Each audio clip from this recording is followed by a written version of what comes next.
Welcome back, everybody, to another episode of the Who Do You Like Here podcast. Joey Sino with me, as always, is the kid. It's Super Bowl weekend, so lots going on in the NFL world. Going to end that season out here tomorrow. We'll get some prop plays in a little bit. We're going to go to Gulfstream this week. Handicap, of course, the late pick 5, as always, covering that late pick 5, races 8 through 12. Kid, what are we doing? How are we doing today? Doing better day by day. I know we were trying to record this on Thursday, but got a little bit of a bug, obviously. So just getting over being sick and hopefully get some money this weekend. Yeah, it's people getting sick all over, honestly. It's been a vicious year for cold flu season. Been kind of brutal. I'm ready for the warm weather to come back to the northern states. So am I. Yeah, that fucking groundhog, though, it says 6 or 8 more weeks of winter. You actually believe that? It feels like it. Do you actually believe the groundhog, though? Do you think? No, I don't believe the groundhog. No, but listen, even we're right 4 out of 5 times. So, I mean. True. So, true. Telling me that some rodents predicting the weather, then I guess I kind of got to believe a little bit of it, but you can make anything you want. Statistics. But yeah, it's been a shitty winter. Only thing making it good is hitting some winners here at the tracks. Lots of news going on. We kind of posted it. It looks like Gulfstream Park and for that matter, Florida racing in general probably doesn't look too good. And at least from the Stronach group and California racing at Santa Anita. I'm sure Del Mar is not going anywhere, but that's not the biggest circuit. Things are changing in the horse racing sport. I don't like it. Not liking it. Yeah, I mean, it just tells you that they really don't care about the public anymore. They just care about filling their pockets. It's all about the dollars. It's unfortunate, but it's pretty much a state of horse racing right now. Anyway, if you look at it, it's all about what can you do for me, not what can I do for you. We provide a product that's subpar, as it is, and then we'll even just take that away because we're not making enough money on it. So yeah, it's unfortunate. Looks like there's going to be really 3 main circuits, I guess, if we count Del Mar, but it'll be Kentucky and New York, and then Del Mar. I mean, Kentucky racing's strong, and I think CDI kind of did set them up for this. They kind of set it up for themselves. A handful of years ago, closing Arlington, they started the process, but now it looks like Kentucky racing. New York, I'm just a little scared for New York racing. I mean, Saratoga's not going anywhere, and neither is Belmont, obviously, with the money that they're putting into it in Aqueduct. But I mean, you start limiting yourself to 2 solid products and up and down the seaboard there with a few tracks and the Laurels and Pimlicos. Listen, I don't know what the state of that means, but it just doesn't look good overall. It's not a good look. I know Brittany Ayrton talked to the Stronach Group owner, put her on the spot on Pegasus Day, and she kind of backpedaled, and then literally 2 days later, they brokeraged someone to sell the properties. So what does that tell you? You can't believe anything anybody says anymore, especially in this sport. I know you're not feeling all that great, so we're going to try to just kind of crank through and get through the late pick 5 here, start going through some numbers and the handicapping process a little sooner. And like I said, then we'll get the Super Bowl props. Have you looked? Are you good with Super Bowl? I've looked at some of them. I haven't looked at all of them yet. I looked at a few. I was talking to Joe yesterday, and he put together a crazy one that I'll have to share with you. It's pretty ridiculous, but it could go either way. So let's get to the handicap portion of the show. Let's go ahead and head over to Gulfstream Park for today. It's Saturday. Scratches are in. I did not look at scratches yet, but I mean, if we're calling out any horses that are scratched that we didn't catch before, because I didn't see the scratches prior to coming on the podcast, except for one. The last race, the only race I saw any scratches on. But we call it a scratch. Just move on to the next one. So let's go ahead and start with the eighth race. Eighth race is 6 furlongs. It's a maiden, $94,000. Person, $94,000 for maiden 3-year-olds. Starting out with a maiden race is never really ideal when I'm talking pick fives. You got to spread a little deeper in that first leg because anything happens in these races for maidens. 3 years old, 2-year-olds are even worse. But I'm going to go with the 5 Crudo, strictly on workouts and breeding. I mean, this horse is out of Justify. Excuse me. Out of a deputy minister mare with 10 starters, 9 winners, 3 stakes winners, and the workouts are really just phenomenal. 48-2 last out here on February 1st. There was a 5 furlong workout prior to that in 1 minute and 3/5. That was a bullet for the day, and another great gate work at 48 flat. Johnny V not having the best year. Pletcher not having, in my eyes, not having a great year. Usually Todd's got a lot more action going on. In my eyes, and I just haven't seen him. I'm also not watching the New York circuit where he's really probably does predominantly better here. But nonetheless, I'm not hearing a lot from Todd. And Johnny V's always better on the front if I have to take him, and this is a good opportunity here. So I'm going to take the 5. That's my top pick. But I'm going to spread here. I'm going to take the 2 Harvey with Louis Saez for Rohan Crichton. A couple nice workouts coming in January 25th, 1 minute and 3/5. That was a 5 furlong, really nice workout there. I do like the 7 Power from Above. I think this is an underneath play, and I wouldn't be guaranteed exactly where this one's going to fall out at, but I don't see on the top. And then I do like the 10 XY Prime. This is Jorge Delgado, Javier Castellano. Again, great workouts here. 2 starters, 1 winner from a Malibu Moon mare. And the horse is out of Vacoma. So first-time starters for Vacoma, 20% out of the crop. So I'm kind of liking XY Prime on the outside with the 10. But like I said, I'm going to stick with this 5 as my top pick. So 5, 2, 7, 10. Yeah. Yeah, I think this is a major spread leg. If you look at it, obviously a maiden race, so anybody can win because nobody has one yet. So, but I landed on the 2 as my top choice for everything you said there. I mean, Saez and Crichton, they team up quite a bit. They do some good business together. The breeding, 4 for 5 from 5 starters. I think the sprint distance is where you want to start off with this horse too. Looks pretty good from a training perspective. If you look all the way back on December 15th, 34-2 working out there is pretty nice to see, especially when you're coming to a race where I want to see speed anyway. So I've got the 2 on top. Size has been pretty much red hot the last couple of days, so I'm going to ride the hot hand there. I like the 1 inside, Multiverse, Drayden Van Dyke for Riley Mott. I'm a big fan of Riley Mott horses in general. I think if you look at this horse in its 3 starts, they've gotten better in each of the 3 starts. I think it's just, the slower progression. Obviously, you'd like to see a win earlier on. But yeah, you see the slow progression. You also see them dropping down a little bit and then now jumping back up. So obviously they think this horse is capable. They think they've got something there, but they're just looking for that kind of winning trip. And, I think Drayden Van Dyke can definitely give them something to talk about after this race. I've got the 10 for everything you point out there, XY Prime, Jorge Delgado and Javier Castellano teaming up here. 20% with first-time starters, which is pretty impressive to see.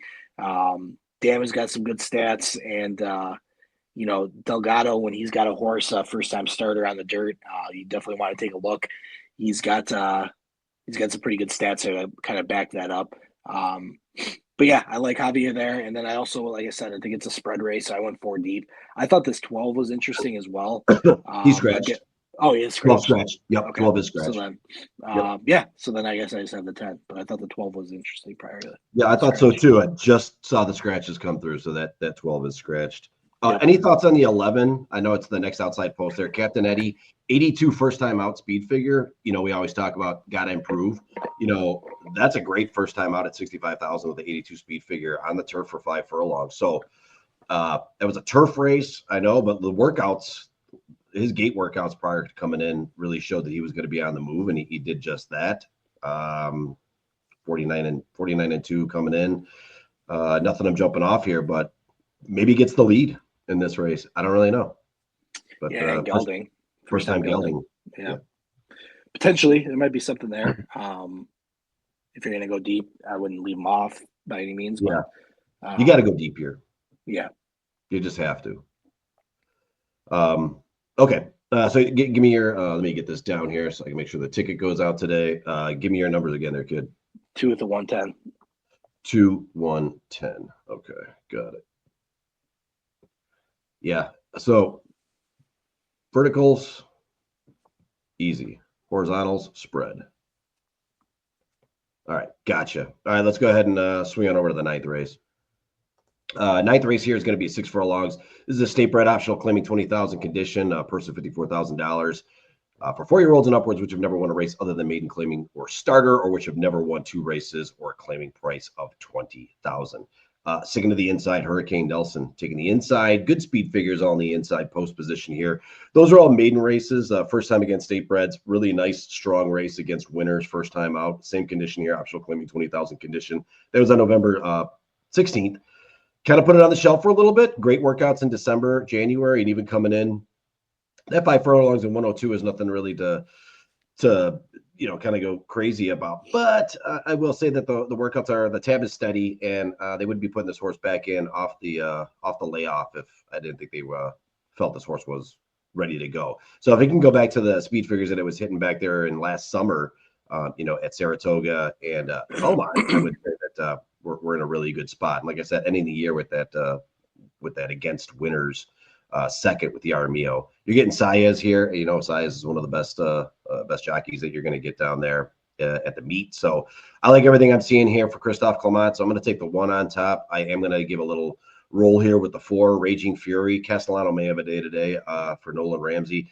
This one's just run a lot of state breds and always comes in late. Should be moving late. Great workout, 46-1 coming in to the race. So I want to make sure I pay attention, have that 4 on my ticket as well. I think the 6 looks another one that I don't want to leave off. Roar Ready. David Egan's been one of these jockeys that is just really been consistent, and when he gives you a good ride every time. And I think this is one that's got to improve, but definitely against state breds has done quite well. You look at his worst race in the last 4 outings was a national claiming 20,000, which was back at Gulfstream Park on September 28th, and just really got his didn't really register on that 1.70 miles. So getting him back to the 7 furlongs or 6 furlongs is what was needed. That's what we're getting here. So same kind of condition, but we're cutting back. And then the speed figures since then have been fantastic coming in. So maybe hitting a little stride here for the 4-year-old out of Do the Roar. And then 7, Adios Papachico. Jonathan Ocasio, 2 mounts last time on this horse. So back-to-back mounts, broke its maiden, won a claiming 35,000 non-winners of 2 condition, and now stepping it up to state breds. Kind of a gamble on this one. We'll see how it's going to act out, come this afternoon. But 47-3 workout, January 31st.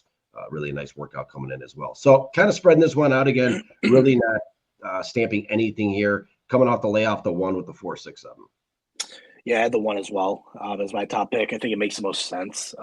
Very consistent horse, running better speed figures than pretty much every horse in this race. I think if they run anywhere near what they did 2 back at Aqueduct, it's going to be a hard horse to beat. And like you said, Saez teaming up with Clement here. Good combination and winning one at that. So I'll take the 1. I have the 3 underneath my voodoo doll, Mark Cassidy and John Velasquez. Last 2 races, last one wasn't great. Obviously, stepped up and took a bigger swing. Did get the job done. Still came in second. But if you look at when they broke their maiden, they ran a 90 speed figure, sat stalking, and were able to win by 2 lengths. So that's what I'm anticipating here. It's more of a stalking trip. Take your time, wait to go. I think there's a lot of speed in here that's going to try to burn out at the front end. So if they're patient, I think they've got a really good shot there. And then, like you said, the 4, I think that's another one you want to look at. Again, from a closing perspective or a mid-pack stalker, this horse makes a lot of sense. Like you said, I think Castellano could have a pretty good day as well. He's got a lot of opportunities in front of him, and I think this is one of them. Again, very solid speed figures, consistent. They pretty much are doing the same thing every single time. Granted, I'd like to see them win more than 1 race, in the last 5 attempts, 6 attempts, but they're right there every single time. So I'll have them underneath as well. So I just landed with the 1, 3, and the 4. That's a familiar number right there. Yeah, it is. Now I got to play it for sure. Military unit number. Love that. So the 1, 3, and 4. Yeah, 1 looks really tough. If like we said, if it comes back to the condition, this is really another tough race. You get a lot of horses that are kind of questionable surface changes coming in, and you also have a few that have some decent workouts coming in, coming off of the Tapeta and going to be running on the dirt. So kind of an all-around race for me. I wouldn't really want to get too hung up on any one horse here. Both of us going with the 1 though as the best opportunity. We'll see how that pans out in race 9. We'll move over to race 10. Race 10 is 5 furlongs on the turf. Another sprint. A lot of sprints here going at Gulfstream Park in this late pick 5. This is going to be on the turf. $140,000 ladies turf sprint stakes. Fillies and mares 4 years old and upwards. Is this my lock of the day? That's the question. Yeah, maybe. Yeah. I'm gonna give this as my lock of the day. Just to Care, the 7 for Brian Lynch and Luis Saez. Saez probably gonna have his day as well. 101 speed figure coming out of that last race on December 28th. That was a 9 graded 6 race, 115,000. That was a 54.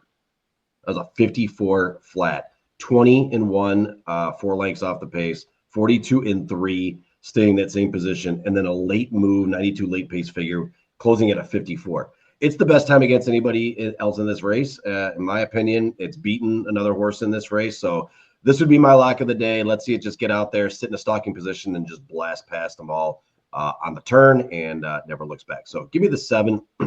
Underneath, in no particular order, I do like I think the 3 can hit the board.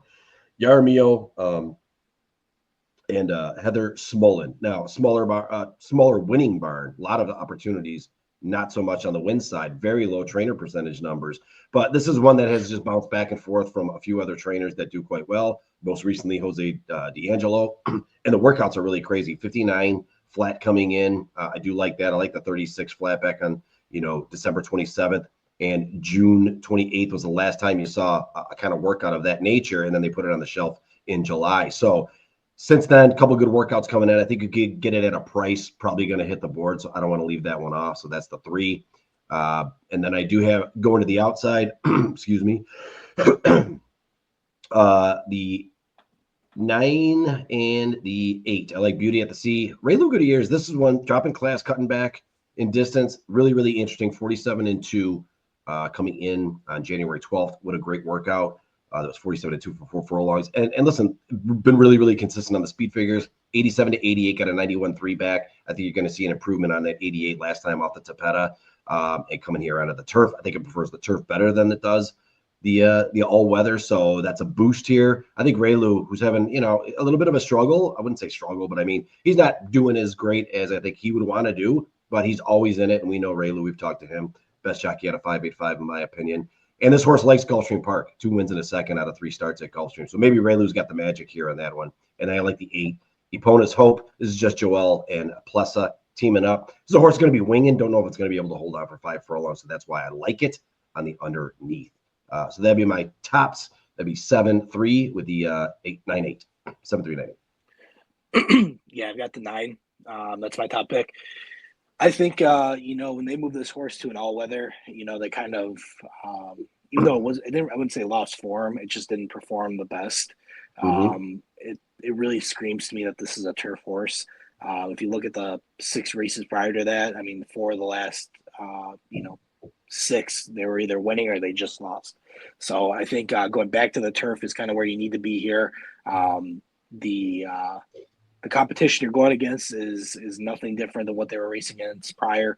Everything to me screams that this is a great opportunity for Raylu and Joe Orsino to win this race. I mean, like I said, I think getting back to the turf, getting back to the distance, and doing what you do best here is a really good opportunity for both of them. So I've got the 9 on top. I also have the 2 underneath. Johnny V and Mark Cassie, again, another horse that's run some really good speed figures over the last 3 races.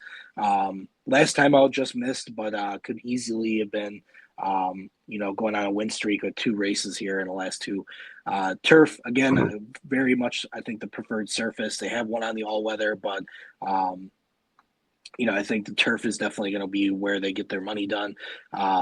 Good percentage coming out of the Mark Cassie barn in a race like this. Good speed, everything you want to see there. And then I also have the 7, like you mentioned. I think this could be a really hard horse to beat. Brian Lynch and Luis Saez, I mean, they are going to go in this race. They're going to go to the front, and it's going to be catch me if you can.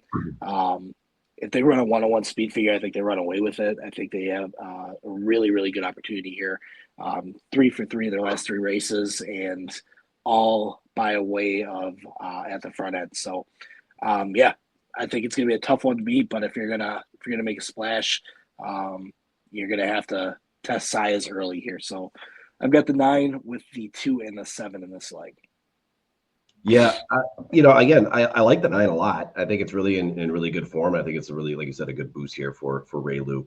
Now, if you like the 9, you kind of got to like the 2 because that's the one that came in second to the 9 last time out. So I can see why you had the 2 on the ticket. Makes a lot of sense. Johnny V and Mark Cassidy on Karaya, but not the easiest race, but these 5 furlong races, especially at the rail at 31 feet, like just blaze, get the lead, and win come home. So we'll see. I got the 7, you got the 9. I like both of those, and the 2, 3, and 8 on the underneath side. So interesting race. Definitely speed going to prevail, though, I think, most definitely. We can go on to the 11th race. Let's go ahead and get this one capped out. 11th race, another 5 furlongs on the Tapeta on the all-weather optional claiming 62,500 condition, person 97,000 for fillies and mares, 4-year-olds and upwards, which have never won 20,000 twice, other than maiden claiming starter or restricted, which have never won 3 races or a claiming price of 62,500. I think there's at least a couple coming in here for the tag price I know of, but top pick here, really don't want to have to really pick anybody as my top pick in this race because I don't like these races. I never really feel confident in these other thans. But I'll give a shot here that Johnny V gets this win for Victor Barbosa. That's on the 8 Tiffany Gold. And this is strictly, again, we're talking 5 furlongs. A horse that likes to be at or near the front in its winning ways has to be contending for the lead early. 55 and 3s is probably its winning time, best winning time here. Anything fractions lower, it's not even close. Well, 3-4 lengths off. He's bobbled through 75,000 down to 25,000 up to 62,000 optional claims, and kind of settling right back in to that middle ground at 62.5 condition. That and the fact that the 36-1 workout horse really good in the morning here coming in on January 31st. Maybe that's a little freshening up. Kind of been on the downtrend on speed figures. I'm hoping that to get the uptick back. Maybe it can run that 89 like it did 3 back. So gonna go with Johnny V. Didn't really like the outside post position, but I'm gonna take the 8 on top here. I do like the 1, Miss Vivian. God, you could really get caught up saying that. I like Miss Vivian. Last race, especially coming in at Gulfstream. First time, a lot of the shippers from Woodbine, I'm not really big on. First time out here for this horse. Did really good on optional claiming, won that race pretty handily in a field of 7 as an odds-on favorite. That was with Edgar Zayas. Now you're getting Luis Zayas in the reins. Moving up in class, but I do like this one to hit the board. Like I said, not a top pick to win. And then Edgar Zayas, who goes over to the 4, Etrurian. This one's really interesting too. Running 5.5 and 5 furlongs consistently. And back in like August and July, when it was on its winning streak, won 3 in a row. Then they put it in an allowance, 130,000. Didn't do so great. They put it in a non-graded stakes race, not so great. Joraseno putting this one back to where it really fits, the optional claiming 75.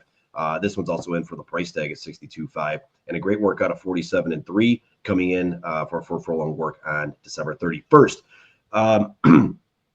December 13th. That was prior to that last race. So possibly hitting the board here. I like that Zayas is sticking with this horse over taking the 1. Had a few opportunities. This is the one he's going with. That's the one I want to go. I'm only going 3 deep here. 8-4-1 tops. We have all the same horses. I like that. I just took the 4 on top. I thought the 4 on the all weather was the best play. They did win a turf race at 5 furlongs back on September 13th. But then they went back to back on the turf at Keeneland and Gulfstream, and they just were not the same horse, it didn't seem like. But if you go all the way back to August and July, this horse was very, very dominant on the all weather. So I took that into consideration when I was watching it and taking a look. I think them also dropping in class here is going to play a significant factor. So I think you're getting back onto the preferred surface as well as taking a little bit of class relief. I think if they get out to the front, they're going to be very difficult to catch. They've got some really good speed figures over the all weather, and obviously Zayas, no slouch or no. He's not. He's very familiar to the surface, I guess. I have the 1 underneath, Miss Vivian. Again, another horse that probably has to go, and I think also a tip of the cap, like you said, to the 4. Zayas rode this horse to victory last time and ended up taking them out on the 4. So I think there's still something there to this horse. Again, another horse that can ride over the surface. Obviously, last time out, I don't think they're going to be fast enough. They're going to be fast enough, but I don't think they're going to be able to hold on to the lead if they do go out to the front. I think that 4 has got a little bit more of an extra kick. And I think they've run that speed figure consistently enough where, I think the one is going to try, but I think they're going to falter late, and that's kind of what it's done in its career. It's tried to go out there and blaze, and then gets caught, late. Yep. So I think their best opportunity is probably going to sit off. I don't think they're going to, but I think that's probably what they need to do, try to sit on the shoulder and bide their time. But typically, this horse will go out there and run with the lead horse and then burn out. But yeah, I like the one. I think the one has an opportunity there, especially if they get out and the four doesn't. Or I think if, like I said, if they stalk and sit there off, they've got a good opportunity there as well. And then, like I said, the eight makes a lot of sense. It's Johnny V and Victor Barboza. Victor has got a lot of great stats here at Gulfstream Park. But I mean, this horse is hitting the board at a pretty good clip. He ran a stretch of 2 races where they didn't have the best stuff. But other than that, if you scratch those 2 races, this horse is right there every single time. Very consistent, can close a lot of ground if they need to, but also can sit stalking and be right there down the stretch. Yeah, I like everything I'm seeing there. The only thing that's kind of a head scratcher for me is obviously this is the first time over the surface. All weathers. Second time, I guess they broke their maiden on it, but second time over the surface. Not sure if it's going to be the preferred surface or not, but you see a lot of horses that don't take to it as well. So that's why it's more of an underneath play for me than a top choice. But Gotcha. yeah, same horses. Yeah, Barbosa's got 2 horses in this race. Also has Sarah Mia right next door here in the 7 hole with Castellano. So sometimes when you're looking at these kind of races, you got a trainer with 2 horses. What do you do, kid? What's up? What do you do when the trainer has 2 horses in a race? Take the one with the high odds. Yeah. Right. So didn't call out the 7 here, but like I said, Victor does have 2 horses. And the 6 is your morning line favorite. And I took O'Darlin and just kind of tossed it out. Now, Joel, again, we talk about Joel just about every other podcast here about his recent form, and just really don't know how to predict this guy sometimes. 26 opportunities here at Gulfstream Park has 3 wins. Although, Happy Alter does have a smaller sample size as well. 10 opportunities, 2 wins, 20% win percent for the trainer. But I wasn't impressed with anything coming in. And off the layoff, the January 26th workout at 35 was all I could really bank on, and it didn't fall in anything here for me to carry that one up. So I tossed the 6. If you want to spread deeper in this race, go ahead and feel free to do so and get your money's worth. Not a fan of the 6. Not a fan of the 6 at all. No. That's what I said. I just found out Joel's racing today still. So yeah, well, we'll see if he's actually racing or if he's just riding. We'll find that out shortly here. Let's go to the finale, 12th race. 12th race, a mile. It's on the turf.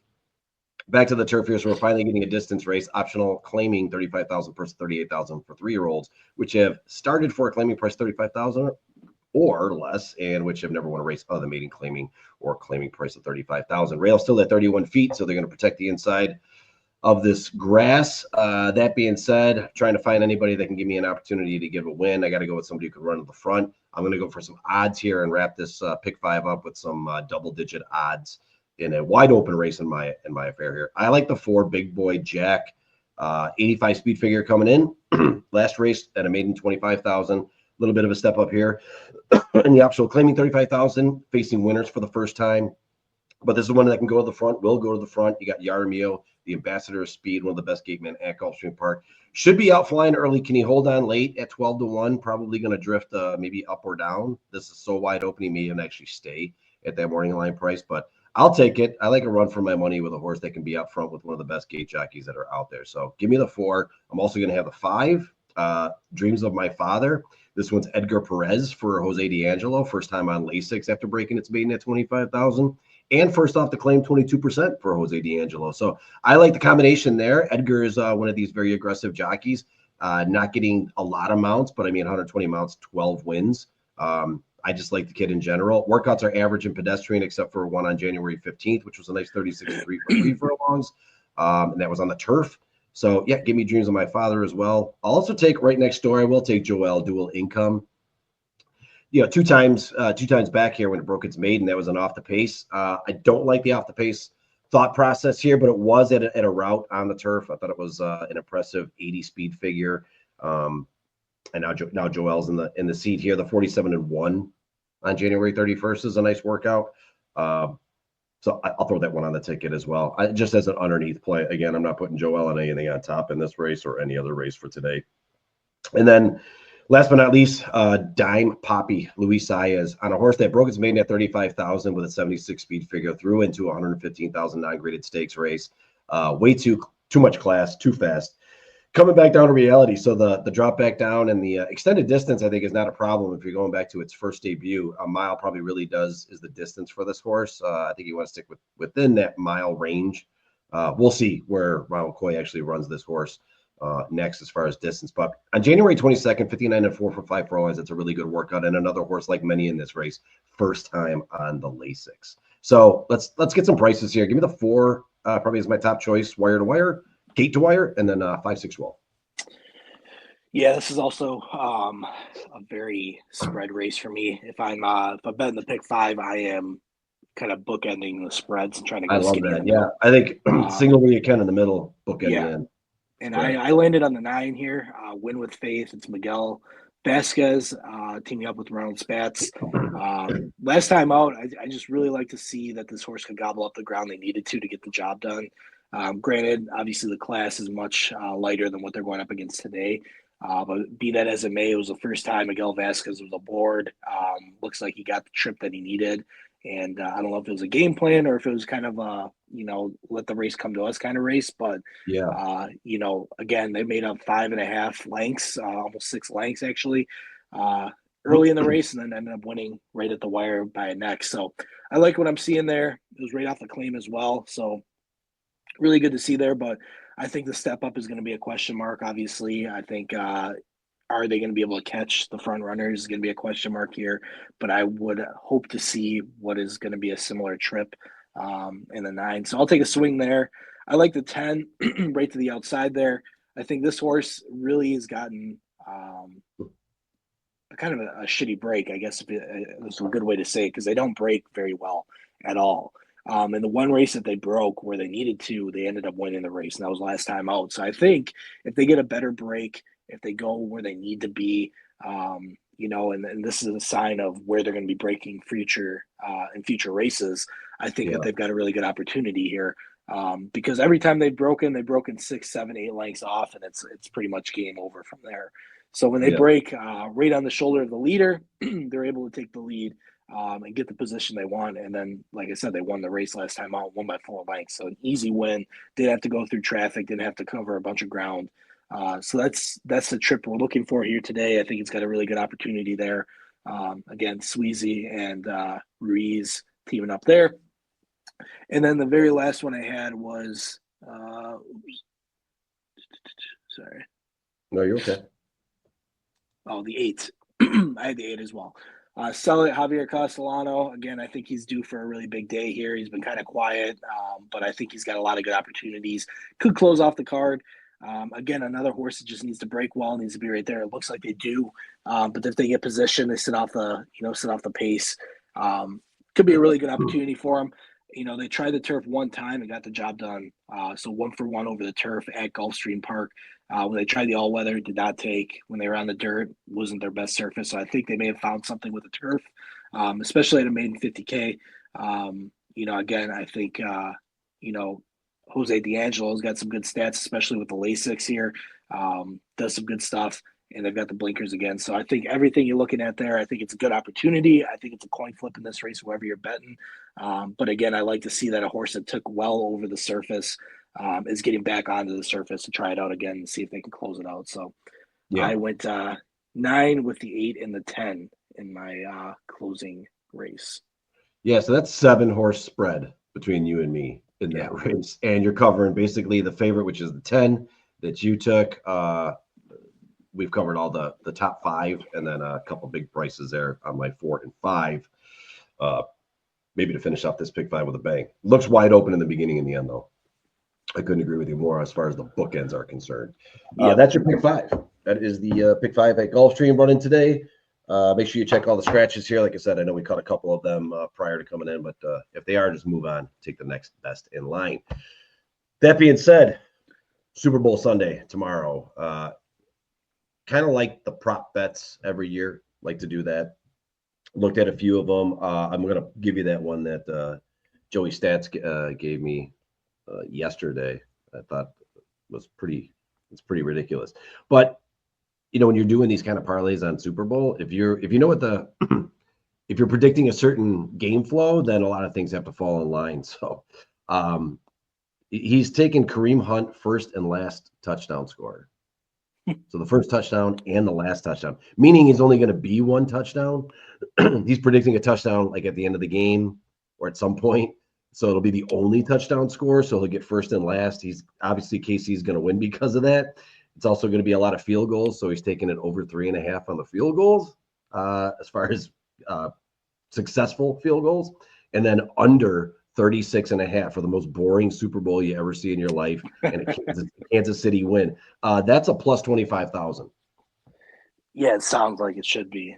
Yeah, but if the game were to go that way, honestly, I could see this game going one or the other, and that would be the extreme most boring Super Bowl you ever got. 4 field goals, 1 touchdown only. Kansas City wins again, I guess.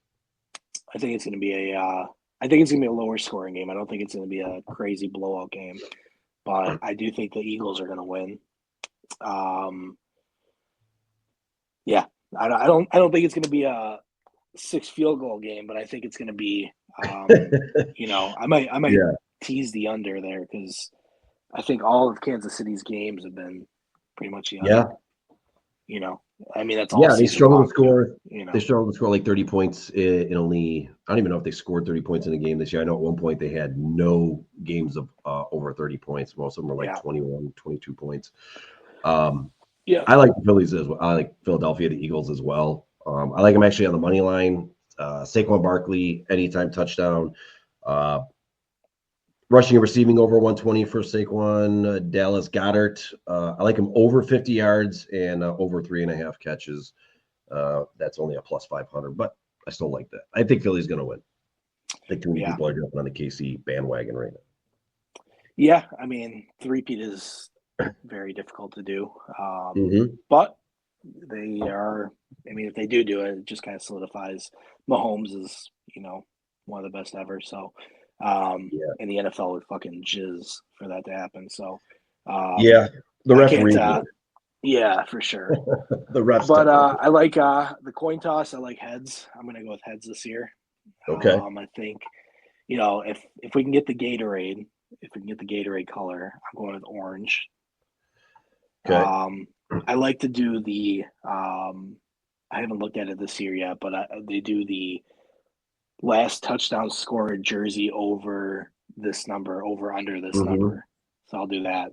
I'll probably do a first touchdown scorer. I'll probably do a last touchdown scorer.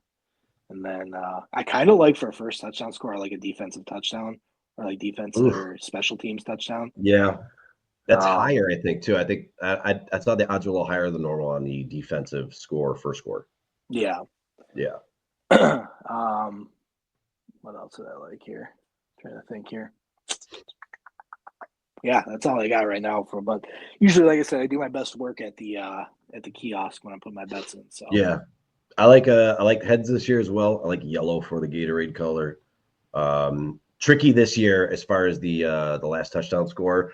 Usually because I like the passing game, I usually go with the wide receivers getting the last touchdown, which is the higher number. But I think I'm actually going to go with the lower number if it's like a Saquon or if it's a quarterback. Not Mahomes, probably Hurts would definitely be a lower number. So I think I would go under on the jersey number for last touchdown as well. Whatever you do, good luck on all of your Super Bowl prop bets. I know you got obviously a lot of people having parties. You're going to have a little get together over at your house, kid. We'll be going down to put the bets in. I'm trying to think. So what do we got here then? The 5? No, more than that, right? What? How long till football starts back up? February to August? Yeah. Yeah. It's like 6 months, 5 months. Ugh. Yeah, like 6 months. Yeah. But baseball season's right around the corner, I guess. So. And that I'm ready for. I like the Mets signing Alonso back, but yeah, should be an interesting season for the Mets. That's for sure. And the Knicks are on the winning ways too. I think Knicks to win it all right now is juicy. Yeah, juicy bet for me coming up here, but it took 30 years for the Knicks to start being relevant again. Same thing with the Mets. although they've had a few opportunities. All right, that's it. Good luck to everybody this week. I hope everybody wins all the tickets, gets all the money. Be sure to tune in next week for us as well. We'll be coming back, probably going to be earlier in the week. We've had to reschedule, obviously, a couple of times here now, later in the week and doing it on the Saturday mornings. But hopefully we'll have some earlier ones. Other than that, for myself and the kid, until next week.